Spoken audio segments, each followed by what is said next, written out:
2020 में 2 साल बाद तकरीबन एक काउंसिल ऑफ कॉमन इंटरेस्ट का इजलास हुआ, जिस इजलास में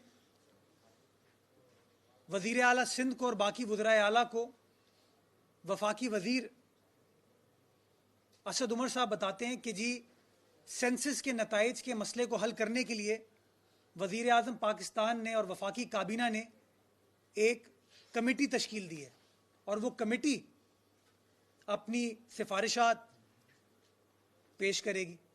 वजीर आला सिंध ने वहाँ याद दहानी कराई कि CCI को अपने माजी के फैसलों पर अमल करना है और माजी का फैसला था कि 5% थर्ड पार्टी ऑडिट करनी है, किसी वजीर को इस मामले को नहीं देखना।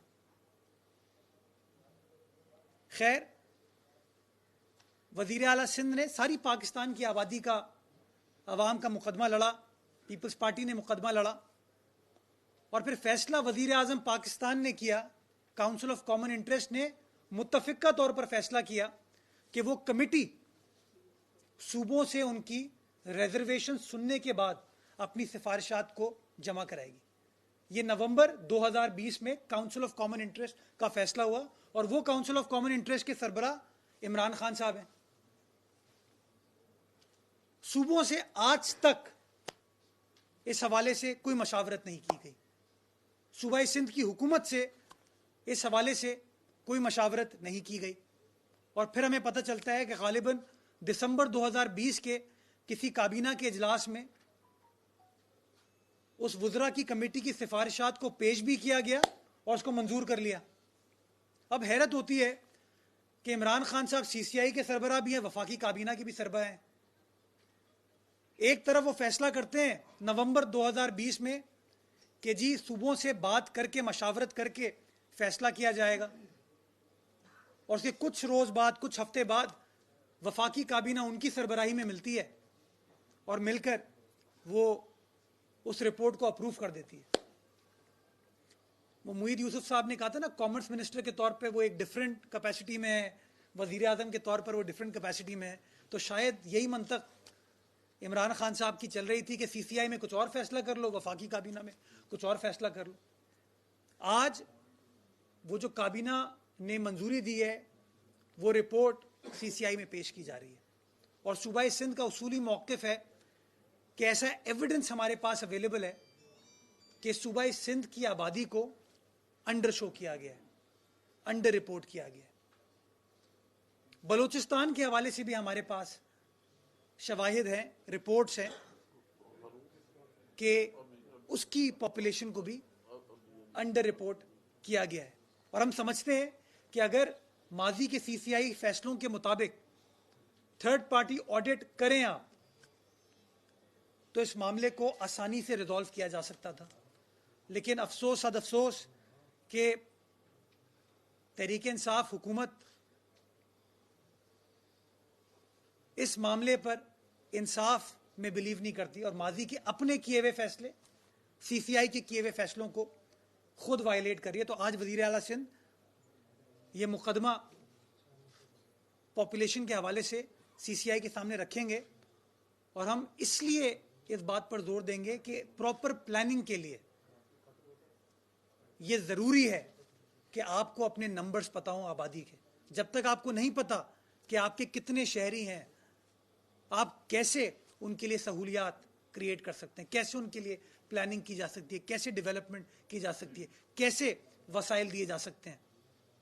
तो आज एक ये इशू पर बात होगी। दूसरा इशू, सूबाई सिंध के 3 अस्पताल NICVD, JPMC और NICH, इस हवाले से भी वजीर आला सिंध आज वजीर आज़म पाकिस्तान के सामने कुछ चीज़ें गोश गुजार करेंगे। मैं पहले इन 3 अस्पतालों की परफॉर्मेंस आपके सामने बयान करना चाहूँगा, जो कि मैं समझता हूँ बहुत ज़रूरी है, क्योंकि वो नाक़िदीन कहते हैं ना 18वीं आईनी तरमीम के बाद ख़राबी हो गई, चीज़ें अच्छी नहीं हुई। ये 3 अस्पताल इस बात का जीता जागता सबूत है कि कैसे जब आपने डेवोल्यूशन की, कैसे आपने अस्पताल का कंट्रोल इस्लामाबाद से सूबों की तरफ मुंतकिल किया तो कैसे डिलीवरेंस इंप्रूव हुई, कैसे अवामी खिदमत इंप्रूव हुई और कैसे एक आम आदमी की मुश्किलात में कमी आई। मैं सबसे पहले NICVD के हवाले से बात करना चाहूँगा। NICVD हमें 2011 में सूबा सिंध की हुकूमत को मुंतकिल हुआ और जब NICVD सिंध गवर्नमेंट को मिला तो NICVD एक था कराची शहर में, सिर्फ एक। सिंध हुकूमत ने उसकी बजटरी एलोकेशन को बढ़ाया, उसकी फिस्कल रिसोर्सेज को बढ़ाया, उसको ऑटोनॉमी दी काम करने की। नतीजा ये हुआ कि वो NICVD कराची से निकल के हैदराबाद गया, टंडो मोहम्मद खान गया, नवाब शाह गया, मिट्टी गया, खैरपुर गया, सेवन गया, लाड़काना गया, सखर गया और अभी पिछले दिनों टंडोला यार में उसकी एक चेस्ट पेन यूनिट का इफ्तिताह हुआ है। यानी कि उसकी शाखों को आपने सिंध के मुख्तलिफ अजला में एक्सपैंड किया, जिसका फ़ायदा ये हुआ कि अब कोई शख्स सखर से कराची नहीं आता, उसको सखर में एक बेहतरीन कार्डियक केयर फैसिलिटी मिली हुई है। लाड़काना से वो शख्स कराची नहीं आता, हैदराबाद से वो शख्स कराची नहीं आता, थरपारकर मिट्टी से वो शख्स कराची नहीं आता, उसको अपने हेडक्वार्टर में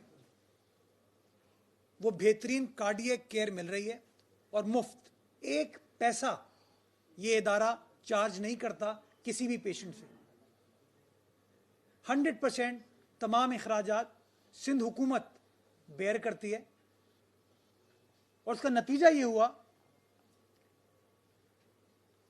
कि 2015 से लेके 28 फरवरी 2021 तक 83,88,891 पेशेंट्स हैं जो इससे मुस्तफीद हुए।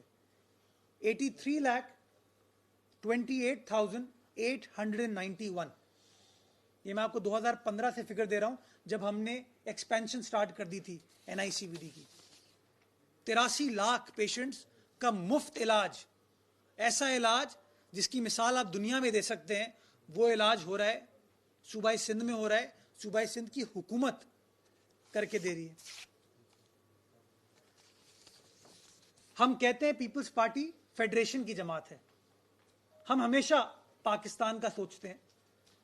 ये जो 83 लाख पेशेंट्स हैं, इसमें 3,34,177 पेशेंट सूबा सिंध के बाहर से आए हैं। 3,34,177 पेशेंट्स सिंध के रहायशी नहीं हैं, लेकिन उनका भी मुफ्त इलाज ये बेमिसाल इदारा करता है, क्योंकि वो इदारा इंसानी खिदमत पर बिलीव करता है। आज़ाद कश्मीर से 2019-2020 2 सालों में 9,133 पेशेंट आए, 9,133। बलोचिस्तान से 2019-2020, और ये मैं इसलिए 2 साल काउंट कर रहा हूं ये कि इन दोनों सालों में हुकूमत इन फरिश्तों की है। बलोचिस्तान में इन 2 सालों में 2,10,142 पेशेंट NICVD की मुफ्त हेल्थ केयर सर्विस से मुस्तफीद हुए। गिलगित बल्तिस्तान से 6,492 पेशेंट्स आए। खैबर पख्तूनख्वा, जहां पर पिछले 7 साल से ये फरिश्ते हुकूमत कर रहे हैं, वहां से 38,223 पेशेंट आए, 38,223। और पंजाब, जहां पर बोजदार साहब की हुकूमत है पिछले 2 साल से, 2.5 साल से, 70,187 पेशेंट, 70,187। ये कुल पेशेंट की तादाद 2 सालों में सिर्फ 2019-2020, जो कि इनके इख्तदार का पीरियड है, 3,34,177, 3,34,177। ये NICVD की परफॉर्मेंस है। JPMC, जिन्ना पोस्ट ग्रेजुएट मेडिकल सेंटर, वहां पर पब्लिक प्राइवेट पार्टनरशिप में सिंध हुकूमत ने साइबर नाइफ फैसिलिटी स्टार्ट की। ये इंतहाई महंगा इलाज है दुनिया भर में, दुनिया भर में बड़ा महंगा इलाज है ये। इसको कहते हैं मैजिक नाइफ। ये कैंसर के पेशेंट्स का इलाज होता है। मैं पाकिस्तान का नक्शा लेकर आया हूं जिसके अंदर हमने जगहों को मार्क किया हुआ है कि किन किन जगहों से, किस किस शहर से, किस किस गांव से पाकिस्तान के ये पेशेंट जिन्ना अस्पताल आते हैं और ये जो साइबर नाइफ फैसिलिटी है उससे मुस्तफीद होते हैं। मुझे फ़ख्र इस बात पे कि हमारा इदारा है खिदमत सारे पाकिस्तान की कर रहा है। 135 शहर है पाकिस्तान के जहां के रिहायशी जिन्ना अस्पताल की साइबर नाइफ फैसिलिटी आते हैं और मुफ्त इलाज से मुस्तफीद होते हैं। ये तकरीबन $50,000 पर पेशेंट खर्चा आता है किसी और मुल्क में, बट ये सिंध हुकूमत पब्लिक प्राइवेट पार्टनरशिप में बिल्कुल free, absolutely free facility provide करती है।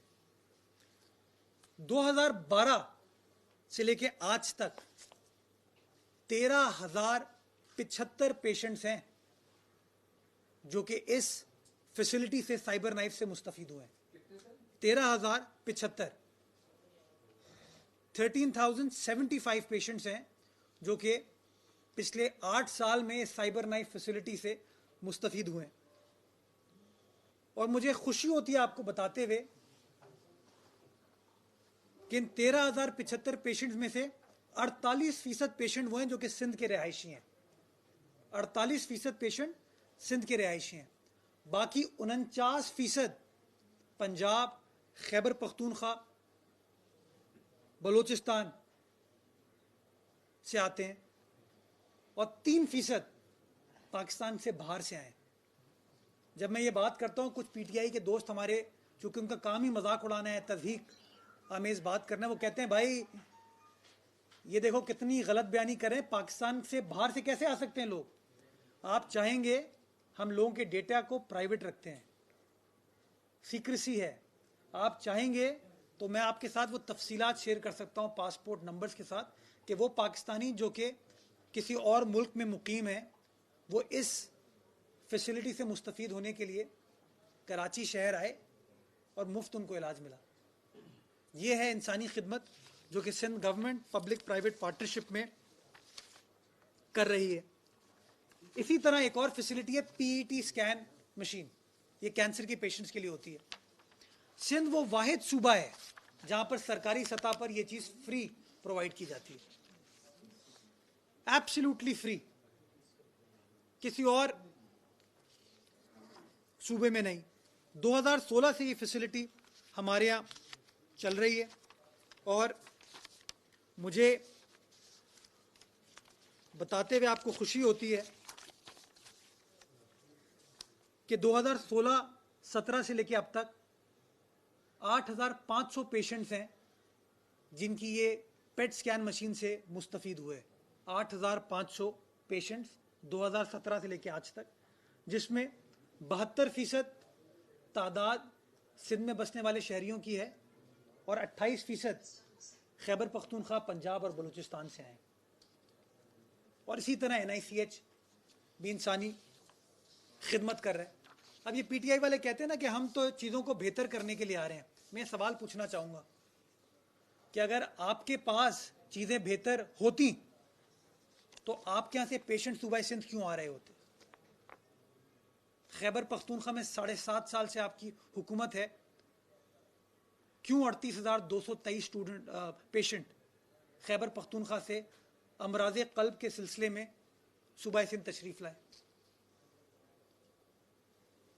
तो हर चीज़ पर ये जो मनफी सियासत करते हैं, मनफी प्रोपेगेंडा करते हैं, इनको नहीं करना चाहिए। ये इदारे शो करते हैं कि किस तरीके से सिंध हुकूमत ने इंसानियत की खिदमत की है, सारे पाकिस्तान की खिदमत की, और आज भी हम वो खिदमत करना चाहते हैं। आज भी हम इन अस्पतालों को सपोर्ट करना चाहते हैं। मैं बातें क्यों कर रहा हूँ ये? अब सिंध हुकूमत की इस इंसानी खिदमत के सिलसिले को चूँकि रोकना था, दुश्वारियाँ क्रिएट करनी थी, तो वफाकी हुकूमत ने अभी मार्च में एक नोटिफिकेशन इशू किया जिसके तहत इन 3 अस्पतालों के बोर्ड ऑफ गवर्नेंस को कॉन्स्टिट्यूट कर दिया गया। वो कहते हैं जी सुप्रीम कोर्ट ने कहा है ये अस्पताल गलत सिंध को मुंतकिल हुए थे, इसका कंट्रोल वापस वफाक संभाले। तो हम उस फैसले की रोशनी में इन अस्पतालों का कंट्रोल संभाल रहे हैं, और कंट्रोल संभालने के लिए उन्होंने एक बोर्ड ऑफ गवर्नर्स तश्कील दे दी है इन अस्पतालों के लिए। आज भी सुप्रीम कोर्ट में सिंध हुकूमत की नजरसानी की दरखास्त पेंडिंग है, वो डिसमिस नहीं हुई है, उसके ऊपर कोई फैसला नहीं हुआ। उस नजरसानी की दरखास्त का वेट कर लो। इसलिए वेट करो कि इस वक्त जो खिदमत हो रही है इन 3 अस्पतालों में, उससे सिर्फ मैं मुस्तफीद नहीं हो रहा, सारा पाकिस्तान मुस्तफीद हो रहा है। ये जो बेनिफिट है ये पाकिस्तान की आवाम को मिलने दीजिए। लेकिन फिर भी पता नहीं क्यों उनको ये एम्बिशन है। हालांकि वफाकी हुकूमत खुद 2019 में वफाकी काबीना फैसला कर चुकी है, और मैं आपको उसके मिनट शेयर कर सकता हूं कि हमारे पास वो पैसे नहीं है, फाइनेंशियल स्पेस नहीं है इन 3 अस्पतालों को कंट्रोल करने की, तो इसलिए इन 3 अस्पतालों को सूबाई हुकूमत के पास रहने दें। ये फैसला भी मेरा नहीं है, सिंध हुकूमत का नहीं है, इमरान खान साहब की वफाकी हुकूमत का है, उस वफाकी काबीना का है जिसकी सरबराही इमरान खान साहब खुद करते हैं। गालिबन 2 जुलाई 2019 का ये फैसला है, मैं शेयर कर सकता हूं उसकी तफसीलात आपसे। अपने फैसले के बरक्स अब वो बोर्ड ऑफ गवर्नेंस को कॉन्स्टिट्यूट कर देते हैं और कहते हैं जी अब ये बोर्ड चलाएगा इन अस्पतालों को। इखराजात कौन बेयर करेगा, अभी तक कोई फैसला नहीं हुआ। सिंध हुकूमत ने अरबों रुपए इस इन अस्पतालों पर खर्च किए। सुप्रीम कोर्ट का फैसला ये कहता है कि वफाकी हुकूमत उन पैसों को रीइंबर्स करेगी सूबे को, जो अमाउंट 100 अरब से ऊपर जाता है। अभी तक कोई रीइंबर्समेंट नहीं की। फैसले में लिखा है एक पैसा ना इन अस्पतालों को दिया है ना सूबाई सिंध की हुकूमत को दिया, लेकिन कहते हैं अस्पतालों का कंट्रोल हम संभालेंगे। और फिर कहते हैं जी सुप्रीम कोर्ट का फैसला है, इसलिए इस नोटिफिकेशन को पढ़ें तो वो कहते हैं कि federal medical teaching institute ordinance 2020 के तहत हम ये बोर्ड ऑफ गवर्नेंस बना रहे हैं। मैं वो कानून लेकर आया हूं अपने साथ, ये कौमी असेंबली की वेबसाइट पर अवेलेबल है ये ऑर्डिनेंस। इस ऑर्डिनेंस को अगर आप पढ़ें तो ऑर्डिनेंस ये कहता है कि उन अस्पतालों के ऊपर वफाकी हुकूमत का कंट्रोल होगा, ये इस कानून का इतलाक होगा जिनका जिक्र शेड्यूल में है। ये शेड्यूल में अपने साथ लेकर आया हूं। इस शेड्यूल में कहीं पर भी जेपीएमसी का नाम नहीं है, एनआईसीवीडी का नाम नहीं है, एनआईसीएच का नाम नहीं है। ये ऑर्डिनेंस नेशनल असेंबली की वेबसाइट पर अवेलेबल है। कहीं पर भी इन 3 अस्पतालों का नाम नहीं है। दूसरी मेरी गुजारिश कि ऑर्डिनेंस तो एक टेम्पररी लेजिस्लेशन होती है, कानून होता है। 16 नवंबर को यह कानून इन्होंने इशू किया, सदर मुमलिकत ने ऑर्डिनेंस जारी किया। मार्च में यह ऑर्डिनेंस खत्म हो चुका है। 120 दिन है आइन के आर्टिकल 89 के तहत। 120 दिन के बाद 121वें रोज ऑर्डिनेंस खत्म हो जाता है। अभी तक पार्लियामान ने उस ऑर्डिनेंस को अप्रूव नहीं किया, उसको वैलिडेट नहीं किया। तो वो कानून, वो ऑर्डिनेंस इस वक्त उसका इतलाक पाकिस्तान में नहीं होता। तो कैसे आप इसका कंट्रोल संभाल सकते हैं? फिर किसी ने मंतक दी कि वफाकी काबीना ने उस ऑर्डिनेंस को अमेंड कर लिया। उसका भी मैं कागज लेके आया हूं कि 7 जनवरी को ये कागज इशू करते हैं। ये हेल्थ डिपार्टमेंट वफाकी हुकूमत का एक लेटर है, नोटिफिकेशन है, जिसमें वो कहते हैं वफाकी काबीना का इजलास हुआ और उन्होंने ऑर्डिनेंस को अमेंड कर दिया। आप मुझे बताइए, क्या किसी कानून को, जिस कानून को सदर मुमलिकत ने प्रोमलगेट किया हो, क्या काबीना उसको अमेंड कर सकती है? नहीं कर सकती। लेकिन इनकी मंतक इन्हीं को समझ आए, क्योंकि ये लोग अपने आप को आइन से मुबर्रा समझते हैं, कानून से बालातर समझते हैं। आइन और कानून के बारे में तो ये बात नहीं करते। तो मेरी गुजारिश ये थी कि इन 3 अस्पतालों ने इंसानियत की खिदमत की है, इंसानों की खिदमत की है, पाकिस्तानियों की खिदमत की है और बिला तफरीक खिदमत की है। मैं आज इस्लामाबाद में बैठ के ये शवाहिद, ये फिगर्स इसलिए पेश कर रहा हूँ कि शायद आप लोगों को ये ग्राउंड रियलिटीज़ नहीं पता। मैं आपको ये नंबर्स दे रहा हूँ इसलिए ताकि हम ऑब्जेक्टिवली ये फैसला कर सकें कि ये अस्पताल इस्लामाबाद ने बेहतर संभाले या आज सिंध इन अस्पतालों को बेहतर संभाल रहा है। क्या इंसानियत की खिदमत जो सिंध की स्ट्रैटेजी है उसने बेहतर तरीके से की, या जो वफाक अब करने की कोशिश कर रहा है। Last but not the least, मेरा कप्तान, मेरा वजीर आजम इमरान खान खूबसूरत आदमी खूबसूरत अंदाज से कहता है कि मैंने पाकिस्तान की मईशत को अपने पैरों पर खड़ा कर दिया, मैंने पाकिस्तान की मईशत को सही सिमत में गामजन कर दिया। ये बार बार कहते हैं, वो कहते हुए थकते नहीं हैं। कल के अखबारों में स्टेट बैंक के हवाले से एक रिपोर्ट नशर की गई कि पाकिस्तान का जो डोमेस्टिक डेट है वो 11.7% से उसमें इजाफा हुआ है और एक्सटर्नल डेट 5.6% उसमें इजाफा हुआ है। आज कोई वर्ल्ड बैंक की रिपोर्ट आई है कि पाकिस्तान का ग्रोथ रेट 1.4% है। यह है मईशत जिसको उन्होंने अपने पैरों पर खड़ा किया। महंगाई, गुर्बत, बेरोजगारी आपके सामने है कि किस तरीके से एक आम आदमी को, मजदूर को, किसान को, मीडिया वर्कर को, वकील को, हारी को, मर्द को, औरत को, बच्चे को, बड़े को महंगाई ने किस तरीके से तकलीफ पहुंचाई हुई है। लेकिन वजीर आजम कहते हैं मैंने मईशत को ठीक कर दिया। अगर वजीर आजम ने मईशत को ठीक कर दिया है तो एनएफसी की मद में पिछले 9 माह में सूबा सिंध को 75 अरब रुपए का शॉर्टफॉल हो। 75 बिलियन रुपीस जो एनएफसी की मद में वफाकी हुकूमत को सूबा सिंध को मुंतकिल करने थे, उसमें पिछले 9 माह में यानी कि 1 जुलाई से लेकर 31 मार्च तक 75 अरब रुपए 75 बिलियन रुपीस का शॉर्टफॉल है। और वजीर आजम कहते हैं कि एफबीआर अपने रेवेन्यू टारगेट्स मीट कर रहे हैं, एक्सपोर्ट्स बढ़ रही हैं, ट्रेड डेफिसिट मैंने ठीक कर दिया है। तो सब कुछ अगर ठीक है तो महंगाई क्यों है, गुर्बत क्यों है, बेरोजगारी क्यों है, और सूबों को उनके जो हुकूक है एनएफसी के तहत जो फाइनेंशियल स्पेस मिलनी है वफाक से, वो सही तरीके से क्यों नहीं मिल रही। बहुत शुक्रिया। पाकिस्तान जिंदाबाद। सवाल जवाब जो हो तुम। मुर्जावी, आपने माशाल्लाह तफसील से चीज़ें बताई हैं।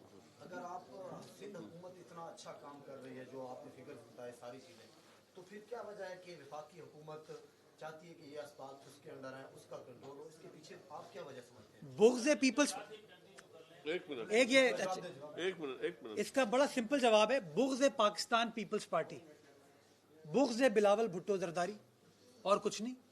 आप देख रहे हैं कि अस्पताल अच्छे चल रहे हैं, आप देख रहे हैं कि पाकिस्तानियों की खिदमत हो रही है। आपने खुद तो कोई इदारा नहीं बनाया, जो चलते हुए इदारे आप उनको टेक ओवर करने की कोशिश करें और गैर कानूनी तरीके से। अगर इन्होंने बार बार कहते हैं ना खैबर पख्तूनख्वा में हमने ये कर दिया, ये कर दिया, ये कर दिया, तो मैंने आपको फिगर्स दिए, मैंने आपको नंबर्स दिए कि एनआईसीवीडी खैबर पख्तूनख्वा से पेशेंट्स क्यों आ रहे हैं, जेपीएमसी और एनआईसीएच खैबर पख्तूनख्वा से पेशेंट्स क्यों आ रहे हैं। ये इस बात का सबूत है कि ये लोग काम नहीं करते, बातें करते हैं।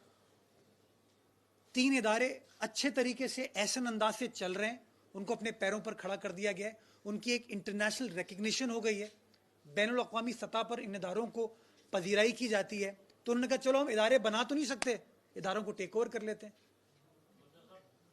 ना तो नकली साहब, एक मिनट, सबके कर लेंगे। आपने कहा है कि अस्पताल बड़े अच्छे तरीके से काम कर रहे हैं, बिल्कुल ये सुनने में आया है। लेकिन अभी एक बड़ी हैरान कौन कल खबर आई है कि सिंध हुकूमत कोरोना वैक्सीन जो है वो आम रेट से 300 गुना महंगी खरीदने जा रही है। ऐसा क्यों है? ये मैंने ट्रांसपेरेंसी इंटरनेशनल का वो खत मैंने पढ़ा है। अगर आप खत को गौर से पढ़ें तो वो ड्रैप ने जो कीमत फिक्स की है कैंसिनो की, drug regulatory authority of Pakistan, Sindh की नहीं है ये, drug regulatory authority of Pakistan, वफाकी हुकूमत का इदारा है ये, उसने उसके रेट तय किए 4,300 या 4,400। तो रेट वो तय कर रहे हैं, इल्ज़ाम सिंध हुकूमत पर लगाया जा रहा है। भाई मैं तो कहता हूं ये कब तक हमें, चूंकि इन्होंने जिंदगी भर चंदे पे काम किया है, कब तक हमें डोनेशंस के हवाले करोगे? आप देखें वैक्सीनेशन रेट अपने अतराफ में, भारत को देख लें, बांग्लादेश को देख लें, श्रीलंका को देख लें, नेपाल, भूटान को देख लें। मैं किसी बड़ी मुल्क में, इंग्लैंड की मिसाल नहीं दे रहा आपको, मैं UAE, Russia, China, America, Canada की मिसाल नहीं दे रहा। मैं तो अपने आसपास के जो लोग हैं जिनके ज़मीनी हक़ाइक़ हमारे जैसे हैं, मैं उनकी मिसाल दे रहा हूँ। उनके मुकाबले में हमारी जो शरह है वैक्सीनेशन की वो क्या है? क्या अभी तक वफाकी हुकूमत ने एक वैक्सीन खुद इंपोर्ट की है? दिसंबर 2020 में वफाकी काबीना ने ग़ालिबन $15 मिलियन मुख्तस किए थे वैक्सीन की परचेज के लिए, प्रोक्योरमेंट के लिए। दिसंबर 2020 से लेके हम अप्रैल 2021 में आ गए, एक वैक्सीन ये लोग नहीं ला पाए। शुक्र है चीन का कि वो अपनी दोस्ती निभा रहा है पाकिस्तान के साथ, वो दोस्ती जिसकी बुनियाद शहीद जुल्फ़िकार अली भुट्टो ने रखी थी, वो दोस्ती जिसको शहीद मोहतरमा बेनज़ीर भुट्टो ने आगे लेके गई, वो दोस्ती जिसको सैंक्टिफाई किया आसिफ अली जरदारी साहब ने जब सीपैक हुआ, गवादर पोर्ट चीन के हवाले किया गया, और वो दोस्ती इंशाल्लाह जो कि बिलावल भुट्टो जरदारी साहब मजीद मजबूत करें। वरना तो इन्होंने तो बेड़ा उठा लिया था हम सबका बेड़ा गर्क करने का। तो हम तो आज भी कहते हैं कि आप जब काम नहीं कर पाएंगे, खुद काम क्या, खुद खेलते नहीं है, दूसरों को खेलने नहीं देते। तो मेरी गुजारिश ये, दुनिया भर के अंदर वैक्सीन रियासत ने इंपोर्ट की, हुकूमत ने इंपोर्ट की और शहरियों को प्रोवाइड की। ये जो मदीने की रियासत के दावेदार हैं, ये भी अगर इस तरह की काम कर लेते तो शायद आज सिंध गवर्नमेंट को वैक्सीन इंपोर्ट करने की ज़रूरत नहीं होती। हमारी आबादी है 4 करोड़ 80 लाख, और मेरे ख्याल में अभी तक जो हमें वैक्सीन प्रोवाइड की गई है 10 या 15 लाख होगी मेरे ख्याल में। ये भी मेरे पास एग्जैक्ट फिगर नहीं है, मैं ज़्यादा बता रहा हूँ शायद आपको, बट इतनी होगी। तो आप मुझे बताइए कि हाथ बांध भी दिए हैं और कह रहे हैं क्रिकेट खेलो, तो ऐसा कैसे हो सकता है? जी असद शाह साहब,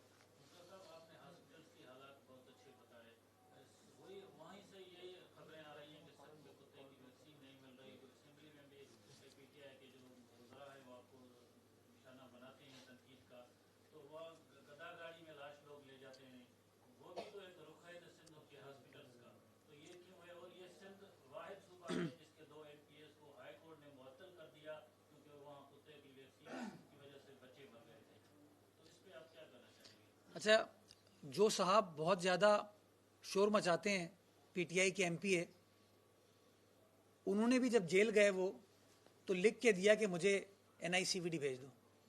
रोज़ थकते नहीं थे प्रेस कॉन्फ्रेंस करते हुए कि एनआईसीवीडी में बहुत करप्शन हो रही है, बहुत बुरा इदारा है, लेकिन फिर लिख के दिया कि मैं इलाज एनआईसीवीडी से ही कराता हूँ माजी में, और अभी भी मुझे चूँकि एंजियोग्राफी या कोई दिल का अर्ज है, मुझे एनआईसीवीडी भेज दें। उनको एनआईसीवीडी भेजा गया तो एनआईसीवीडी ने तमाम रिपोर्ट चेक की तो पता चला कि बिल्कुल ठीक है, हशाश बशाश है। तो फिर कहते हैं मुझे जेपीएमसी शिफ्ट कर दो, मुझे पैर में तकलीफ है, कोई चोट वोट लग गई थी, तो मुझे जेपीएमसी शिफ्ट कर दो। तो जेपीएमसी में जाके रहे। तो जो लोग तनकीद का निशाना बनाते हैं इन अस्पतालों को या हेल्थ केयर निज़ाम को हमारे, वो इन्हीं अस्पतालों से मुस्तफ़ीद हुए और लिख के माशाल्लाह इन अस्पतालों के हवाले से बात की। अब मैं आता हूँ वैक्सीन वाले उस पर। पाकिस्तान में रेबीज़ की वैक्सीन कौन बनाता है? क्योंकि ज़्यादातर वैक्सीन इंपोर्ट हो रही थी भारत से। जब पाकिस्तान भारत के कमर्शियल ताल्लुकात मुनक़ता हुए तो शॉर्टेज क्रिएट हुई। आप चाहेंगे मैं आपको डॉक्यूमेंट शेयर कर सकता हूँ जहाँ पे सिंध गवर्नमेंट ने पेमेंट की हुई है पिम्स को कि हमें वैक्सीन प्रोवाइड करें, रेबीज़ की, एंटी रेबीज़ वैक्सीन जिसको कहते हैं। I can share documents with you. और उनका जवाब आया कि हमारे पास इस वक्त एडिक्वेट स्टॉक अवेलेबल नहीं है। तो अब अगर पिम्स को भी सिंध की हुकूमत चला रही है तो फिर मैं क्या कह सकता हूँ। जो हाई कोर्ट का फैसला है, मेरा अपना पॉइंट ऑफ व्यू बड़ा क्लियर था उस फैसले के हवाले से, और हाई कोर्ट ने अपने फैसले की नज़रसानी करते हुए उस फैसले को अब ख़त्म कर दिया है। तो मैं समझता हूँ बेटर सेंस हैज़ प्रिवेल्ड। ये काम किसी एमपीए का नहीं था, ये काम म्यूनसिपैलिटी का था, म्यूनसिपल फंक्शन था, और अब म्यूनसिपल अथॉरिटीज़ ये काम कर रही हैं। अब कुत्ते काटने के वाक़यात बिल्कुल होते हैं और ये काबिल अफसोस है कि सिर्फ सिंध की खबर बनती है, पंजाब में ये वाक़यात जो होते हैं उनको दबा दिया जाता है, उनके बारे में उस तरीके से तशहीर नहीं की जाती। तो मैं ये नहीं कहूँगा कि पंजाब की तशहीर करें, मैं कहूँगा ये नेगेटिव चीज़ है, इसकी तशहीर ना करें। इस तरह पंजाब को आप हेल्थ केयर के पर्सपेक्टिव से देखते हैं, उसी चश्मों के साथ अगर सिंध के मामलात को भी देखेंगे तो बैलेंस्ड रिपोर्टिंग हो पाएगी। लेकिन हैविंग सेड दैट, मैं इस बात की आपको यकीन दहानी कराता हूँ कि जहाँ जहाँ इस तरह के अनफॉर्चुनेट वाक़यात होते हैं, सिंध गवर्नमेंट हरकत में आती है और सिंध गवर्नमेंट को जो फैसिलिटीज़ प्रोवाइड करने की ज़रूरत है वो फैसिलिटीज़ प्रोवाइड की जाती हैं। हैविंग सेड दैट, मैं कभी ये नहीं कहूँगा कि सिंध के अंदर दूध और शहद की नहरें बहा दी गई हैं। प्रॉब्लम्स हैं, लेकिन सिर्फ प्रॉब्लम्स नहीं, अच्छाइयाँ भी हैं, बहुत अच्छे काम हुए हैं। उन अच्छे कामों को अप्रिशिएट करने की ज़रूरत है, उसको प्रोजेक्ट करने की ज़रूरत है, क्योंकि वो अच्छे काम पाकिस्तान का मुस्बत इमेज फिर रिफ्लेक्ट करेंगे। अगर आप चाहेंगे किसी दिन मैं सिंध गवर्नमेंट के पब्लिक प्राइवेट पार्टनरशिप इनिशिएटिव्स पर अगर फोकस करूँ, आपको बताऊं तो ऐसी पता नहीं कितनी मिसालें हैं कि सिंध गवर्नमेंट ने बेहतरीन तरीके से काम किया। लेकिन अनफॉर्चुनेटली वो जो पीटीआई के हमारे दोस्त हैं, बस वो बुग़्ज़ है पीपल्स पार्टी में इन चीज़ों को अंडरमाइन करने की कोशिश करते हैं। जी एक मिनट, अली शेर आपने बात की वैक्सीन इंडिया के अलावा भी बहुत सारे ममालिक बनाते हैं। आपने जिक्र किया कि 4 करोड़ 7 लाख की आबादी है। तो क्या आप इसको जब तक ये इंडिया से नहीं होगा मरते मरते रहेंगे, आप इसको कहीं और किसी और मुल्क से इम्पोर्ट नहीं करेंगे? क्या आप इसके ऊपर कोई वर्क नहीं करेंगे? उनका डायरेक्ट क्वेश्चन था कि ये एक बड़ी मसला है, ये बिल्कुल है। औरत वहाँ पर होती हुई उसका बच्चा मर गया, वैक्सीन नहीं मिली, बड़ा तकलीफ दे हमारा अगर आप पीपल्स पार्टी आवामी गवर्नमेंट है, आवामी पार्टी है, मुख्तसर सी कोई बात बात कोई करें। बात, बोले बोले, नहीं बोले बोले, मेरा सवाल जो है नहीं प्लीज़ आप बोलें। लेकिन थोड़ा सा सर मैं बातें सुनने पर बिलीव करता हूँ, कोई मसला नहीं है। तो वो आपका जो ये जो आप इस तरह जवाब दे देते हैं कि ये नहीं हुआ और इसने नहीं किया, तो क्या सिंध गवर्नमेंट आफ्टर 18 अमेंडमेंट उसके पास ये इख्तियारात नहीं है कि वो कहीं और से इम्पोर्ट कर ले और ये जो है लोगों को रिलीफ दे? अच्छा, जो सेकेंडली जहांगीर तरीन साहब का बताइएगा कि वो मुलाकात कर रहे हैं। ये जो एंटी रेबीज़ वैक्सीन है ना, ARV, इसकी एज ऑफ नाउ कोई शॉर्टेज नहीं है। ये जो वाक़यात थे ना 2018-19 में हुए थे, इस वक्त ये वैक्सीन हमारे पास है और वो लगाई जा रही है। वो जो अनफॉर्चुनेट वाक़या आपने उन खातून के हवाले से बताया था, वो पुराना वाक़या है। तो आपकी बात सही है कि उस चीज़ की इस्लाह करते हुए सिंध गवर्नमेंट ने फिर प्रोक्योरमेंट कहीं और से की। जब हमें इस्लामाबाद से वो चीज़ नहीं मिलेगी तो हम अपने वसाइल को फिर इस्तेमाल करेंगे, तो वो वसाइल इस्तेमाल किए गए। मैं हाईलाइट ये करा था कि हमने पेमेंट भी की हुई थी और पेमेंट के बावजूद जवाब हमें यह है कि हमें स्टॉक की शॉर्टेज है। तो मैं उस चीज़ को हाईलाइट करा था। मैं तनकीद से कभी परेशान नहीं होता। मैं समझता हूँ वो मुआशरा कभी तरक्की नहीं कर सकता जहाँ तनकीद सुनने का हौसला ना हो। तो तनकीद बिल्कुल करें, लेकिन जो अच्छी चीज़ होती है हमें उसको भी अप्रिशिएट करना चाहिए। मैं सिर्फ ये बात कर रहा था। जो आपने जहांगीर तरीन साहब के हवाले से बात की, मेरे पास इस हवाले से कोई ऑफिशियल खबर नहीं है जिसके बारे में मैं कमेंट कर पाऊँ। जो चीज़ होगी पब्लिकली होगी अगर होना हुआ वो, लेकिन मेरे पास अभी कोई तफसीलात नहीं है इस हवाले से। अली शेर इधर से। जी एक मिनट आ रहा हूँ। जी अली भाई, आज कल आपकी और हुकूमत की, आप माने या ना माने, लेकिन ये कायक हैं पर्दे के पीछे हो या दोस्ती काफी करीब हो रही है, बेटरमेंट आ रही है। आज भी हमारे गिलानी साहब से भी पार्लियामेंट से आ रहा हूँ, गिलानी साहब से बड़ी डिटेल घंटा डेढ़ दर्शक हुई, उन्होंने भी ये बात कही कि हम यहाँ लड़ने नहीं आए, हम लोगों के मसाइल हल करने आए। हम लोग ये नहीं चाहते कि PDM क्या कर रही है, क्या वो कहते हैं हमारी महंगाई का हाल बताओ, उसका क्या। उन्होंने भी ये बात कही कि हम आइन के लिए, आइनी तरमीम के लिए, इंतखाबी इस्लाहात के लिए माहौल हुकूमत फराहम करे, हम तावन करने के लिए आए। तो ये तो बड़े छोटे छोटे मामला है जो आप उठा रहे हैं, तो ये तो आपकी तो गुर्बतें भी हो रही है, तो इनसे फायदा क्यों नहीं उठा लिया जाता? बिलावल भुट्टो जरदारी साहब ने 2018 में इस हुकूमत को कहा था कि आइए मिलकर काम करें। सदर आसिफ अली जरदारी साहब ने 2018 में floor of the national assembly कहा था कि आइए मिलकर काम कीजिए, जो अवाम के मसाइल हैं उनको हल करने के लिए अपना अपना किरदार अदा करें। लेकिन उन्होंने हमारी बात को एक्सेप्ट नहीं किया। देखिए, पार्लिमानी जमहूरियत में तो आप एक दूसरे से बात करते हैं, मशावरत करते हैं, मिलकर काम करते हैं, बट इसका मतलब ये नहीं होता कि आपका कोई इत्तेहाद हो गया, कि आप साथ बैठ गए। Democracy is the art of possibility और पीपल्स पार्टी हमेशा डेमोक्रेटिक नॉर्म्स में बिलीव करती है। जब 2013 में इमरान खान साहब सड़कों पर थे और नवाज शरीफ साहब की हुकूमत को बुरा भला कहते थे, तब भी हमने पार्लियामान का साथ दिया और आज भी हम पार्लियामान का साथ दे रहे हैं। और हमारी जो स्ट्रेटजी थी, वक्त ने साबित किया कि बिलावल भुट्टो जरदारी साहब का फैसला बिल्कुल ठीक था, क्योंकि नतीजा ये हुआ कि सूबाई सिंध हो, बलूचिस्तान हो, पंजाब हो, खैबर पख्तूनख्वा हो, जहाँ जहाँ बाई इलेक्शन हुए पीडीएम के उम्मीदवारों ने कामयाबी हासिल की। कभी आपको पाकिस्तान सेनेट मार्ज़े वजूद में आए 1973 में, कभी आपको ये मिसाल नहीं मिलेगी कि सिटिंग गवर्नमेंट का सेनेट का उम्मीदवार इस्लामाबाद से हार गया हो। ये पहली बार हुआ। तो ये पीपल्स पार्टी ने मैनेज किया ना, पीपल्स पार्टी ने साबित किया कि how democracy is the art of all possibilities. तो हम आज भी इश्यूज के ऊपर बात करना चाहते हैं, क्योंकि हमारा मसला ये है कि हम अवाम का जो इशू है कि उनके मसाइल को हल होना चाहिए, उनको हम हल करना चाहते हैं। और उसको हल करने के लिए जो कुछ हमें करना पड़ा हम करेंगे। हम इस हुकूमत को खुलकर तनकीद का निशाना बनाते हैं। और अगर आपका सवाल दुरुस्त होता तो शायद मैं इस्लामाबाद आके ये प्रेस कॉन्फ्रेंस नहीं कर रहा होता। हमने जो उनके साथ खत्तो किताबत किया उसी के ऊपर वो कहते कि नहीं जी, सिंध हुकूमत इन अस्पतालों को संभाल ले। फाइनेंस मिनिस्टर साहब हमें जवाब देते कि 75 अरब रुपये हम आपको ये देते हैं, आपका जो सेंसस का मसला है इसको भी हम रिजॉल्व कर देते हैं।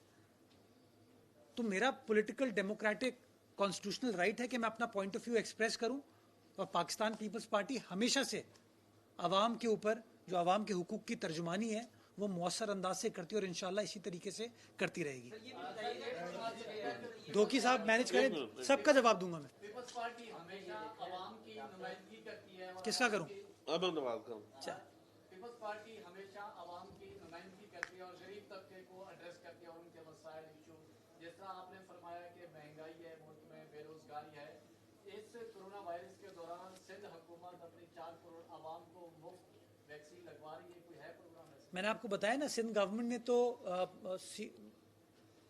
क्या नाम है इसका, मैं नाम भूल गया हूँ उस वैक्सीन का, चाइनीज कंपनी जो है जिसकी ड्रैप ने मंजूरी दी है, साइनोफार्म की दूसरी जो है कैंसिनो की जो रेट की ड्रैप ने मंजूरी दी है।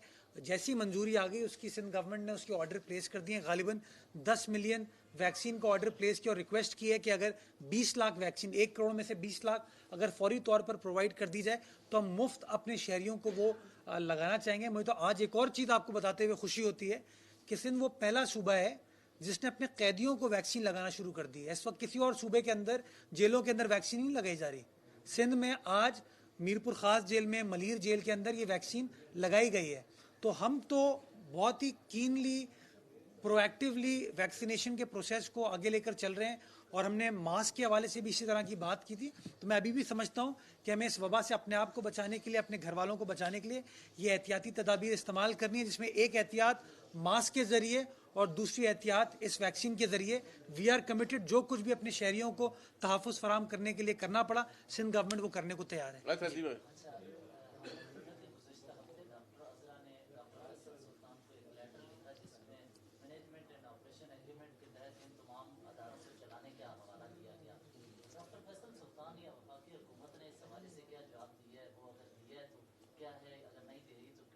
अभी और दूसरा इसी के साथ आज जिस शख्स का आप जिक्र कर रहे थे कि जो तनकीद करते हैं सिंध हुकूमत पे, उन्हीं की जानिब से कहा गया है कि सेहत कार्ड हम पूरे सिंध में बांटना चाह रहे हैं, तो सिंध हुकूमत नहीं बांटने दे रही, इस पे क्या कहेंगे? पहला जो आपका सवाल था, अभी तक वफाकी हुकूमत ने उस ख़त का गालिबन जवाब नहीं दिया। तो मैं नहीं कह सकता कि मुस्बित जवाब आ रहा है, नेगेटिव जवाब आ रहा है, लेकिन जवाब अभी तक नहीं दिया। मैं ये भी वाज़ेह करना चाहूँगा कि सुप्रीम कोर्ट के अपने फ़ैसले में ये लिखा हुआ है कि अगर वफाकी हुकूमत चाहती है तो वो मैनेजमेंट कॉन्ट्रैक्ट इन अस्पतालों के हवाले से कर सकती है। तो हम तो कहते हैं चलें ठीक है, आवाम के बेहतरीन मफाद में मैनेजमेंट कॉन्ट्रैक्ट कर लें ताकि मामला रिजॉल्व हो जाए। अल्लाह करे बेटर सेंस प्रिवेल हो, अल्लाह करे कि वफाकी हुकूमत हमारी इस रिक्वेस्ट को एक्सेप्ट करे ताकि इन 3 अस्पतालों के ज़रिए जो लाखों मरीज़ों को फ़ायदा हो रहा है, वो मुस्तफ़ीद हो रहे हैं, वो उसी तरीके से इस्तिफ़ादा उनका चलते रहे।